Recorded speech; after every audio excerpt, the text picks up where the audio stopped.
Hello everyone, this is a Prime Audio series presented by PrepWay INDIA. The Prime editorials cover from different leading newspaper and the topic is no right answer and the crux is the decision to reopen schools must be guided primarily by epidemiological evidence. Now going to move in detail.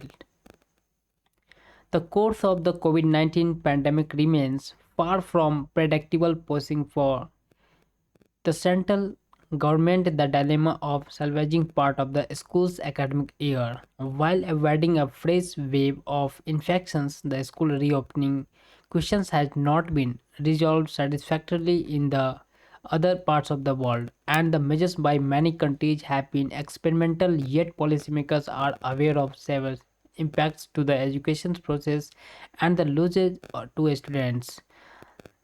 The alternative of remote and online learning opportunities is skewed by economic status and geography. In India, the many divides digital, rural, urban, and rich poor have painfully come to the fore between regions and even within states. There are instances of children left behind without computer access, internet connectivity, TV sets, and even electricity. The issue of reopening schools in a calibrated manner must therefore be addressed soon, but based mainly on epidemiological evidence. It is understandable that in the present confused in situation 21 out of 36 states and union territories, including worst affected Maharashtra and Tamil Nadu, have not taken a view yet on when to permit direct classes. States have also been asked to ascertain the opinion of parents on this issue, although it is unclear how they can do this in the short window given to them. Among the center's responses to the problem initiated through organizations such as the CBSE is a reduction of the syllabus load for class 9 to 12 by 30%.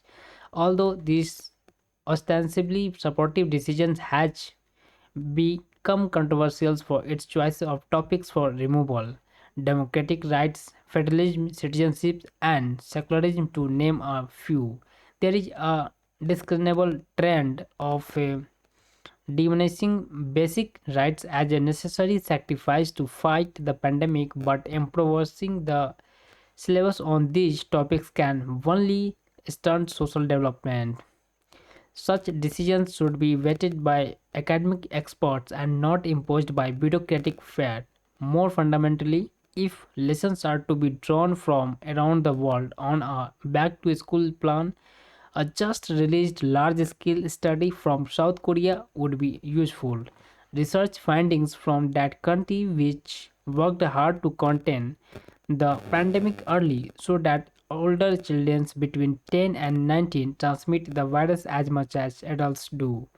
The findings have been acknowledged by public health institutions in the US as valuable and offer a cautionary pointer to community spread among adults and vulnerable groups from older students. On the other hand, the European experience instanced by Denmark as far back as April is that containment in the community has to precede school reopening. The question is much more complex for India as a society that has several inequities and where students live in multi-generational homes. Clearly, no early date can be set for a full reopening, and protocols on class size, distancing, ventilations of rooms, face coverings, and even open-air classes need to be evolved. Meanwhile, developing remote educations for measurable outcomes should be firstly, since future disruptions cannot be ruled out. Thank you. With that, in these editions, we will keep updating you. Press the subscribe button and bell icon notifications for the latest news update. Thank you for watching. Namaskar.